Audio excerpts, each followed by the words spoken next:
I've been with the Longmont Police Department for almost 9 years. When I first heard about restorative justice, I was a little leery of the program. I was a new officer and just out of the academy, ready to hit the ground and go out and, protect people, arrest people, send them all to jail.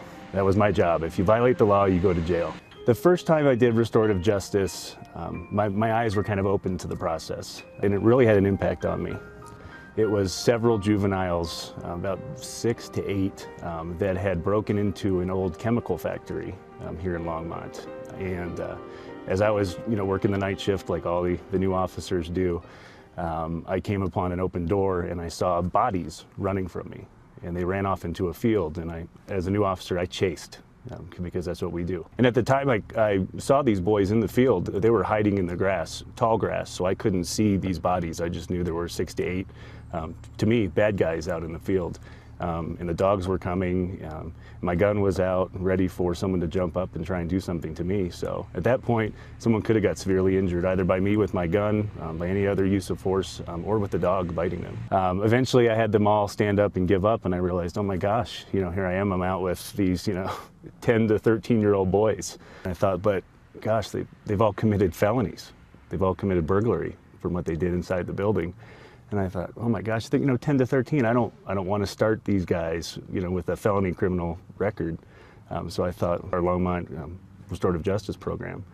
So I put them through the process, and that's what really, opened my eyes to what the program was like. And at that point, it was scheduled for what we had, or called the circle process. At that point, I was like, a circle process, what exactly is that going to mean? Is that where we all get together in a circle and we hug each other? I'm not good with that. I'm a new police officer. So we went to the circle process, and I was expecting pretty much that I would sit there and I would be the, kind of the hardline cop and say, you boys are bad, you did a bad thing. I'm cutting you a break by sending you here to this, circle process and saving you. But it didn't turn out to be that way at all. It was completely different from what I expected.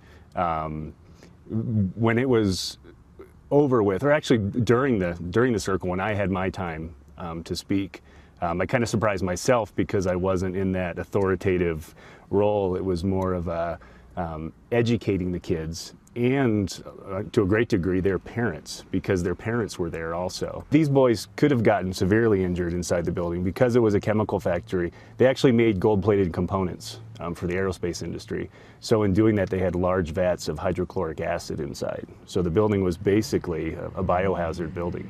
But once I explained the bad things that could have happened, the parents were in tears and actually thanking us for it turning out the way it did and not the terrible way it could have. So it made a major impact on everybody. Yeah, I came to see the restorative justice process as a very positive thing, something that I could use, especially as I got on more and more in my career. I would start to see people who would violate the law, criminals, people I would arrest, and I would see the same people over and over again, to the point where you start to know their names.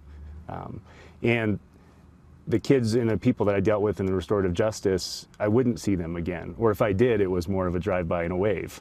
But I started to see it more as a tool to help the people that needed help, because they essentially just needed an education. They needed to see how what they did affected more than I broke the law, I got probation.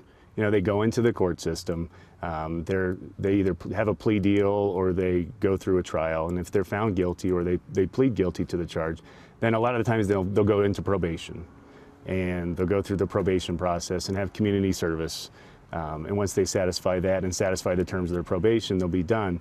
With restorative justice, they still have a process they have to go through, and it's a process that can take, several months. After the circle, we determine, okay, what's going to make this right? Everybody in the circle, everybody that was affected by it says, how are we going to make this right?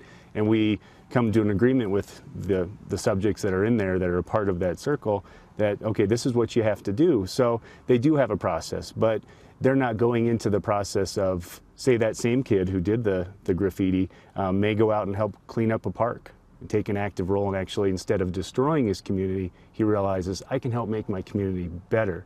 But because he's going into that, where he may have a few hours he has to spend at the park, not as this is my punishment, It's more of, okay, I did something wrong. I now understand that it's not just a wall, but it was the community I affected, and there were people involved. I'm gonna give back. I'm gonna make it better.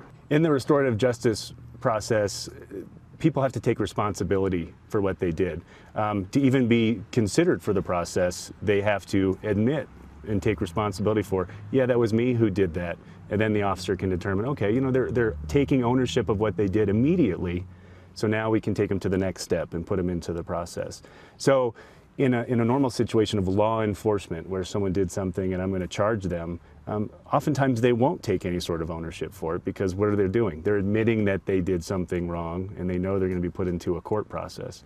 The restorative justice program impacts the victims in a much better way than the court system often does. A court system can order someone to pay somebody back for damage they may have caused to their house or their property, and those people will get that back. But there's no healing, there's no closure between the victim and the person that did the crime. I believe restorative justice fits for any sort of crime. I've sent anywhere from petty offenses up to recently a 7 or 8 count felony adult crime. This year I had a crime where someone committed several counts of felony prescription fraud. And I was hard on the case to find that person, locate them, identify them, arrest them on felonies, and send them to jail for what they'd done. After working my case and finding my suspect and meeting with my suspect, I realized this isn't that hardcore drug-addicted person who needs to go to jail. It was a mother who was a choir instructor full-time, who had children, who had a very supportive family around her, from her husband to her in-laws. And I realized, oh my gosh, I don't want to assist this person in destroying their own life with a felony, several felonies. Knowing that there's restorative justice available to you, it gives you more options. It helps you to look at people and say, okay, this is a serious crime. Are you a serious criminal? Well, then maybe it might not work for you. Or is this a serious crime, but I don't think you're a serious criminal? Then it's definitely a good program to send the people through. The criminal justice system is needed. It does work, but in order to reduce crime overall, I believe statewide, we need to increase our use of restorative justice because of the impacts that it makes, what I believe the future criminals it takes out of the system.